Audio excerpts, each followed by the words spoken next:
యూత్కు బాగా కనెక్ట్ అయిన full length love స్టోరీలో సప్తసాగరాలను దాటి మూవీ ఒకటి.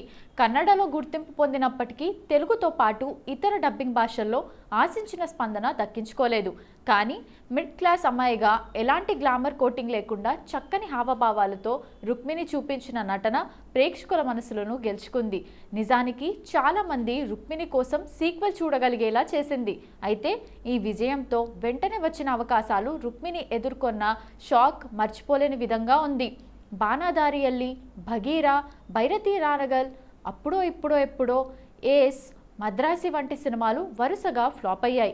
ఈ చేదు జ్ఞాపకాలు రుక్మిణి కెరీర్ను చాలా డిసప్పాయింట్ చేశాయి.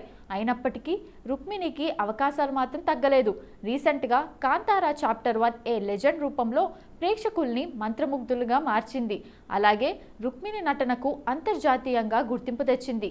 ఇక ఈ విజయంతో రుక్మిణి వసంత్ కెరీర్లో కొత్త అధ్యాయం మొదలైందని సినీ విశ్లేషకులు భావిస్తున్నారు. కాగా ఈ అమ్మడికి సంబంధించిన మరిన్ని వివరాలు మీకోసం. మొదటిది ధైర్యవంతమైన కుటుంబం.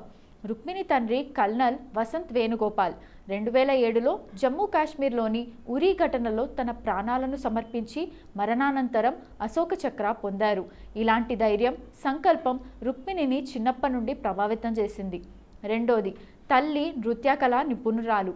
రుక్మిణి తల్లి సుభాషిణి వసంత్ భరతనాట్యం నృత్యకారిణి.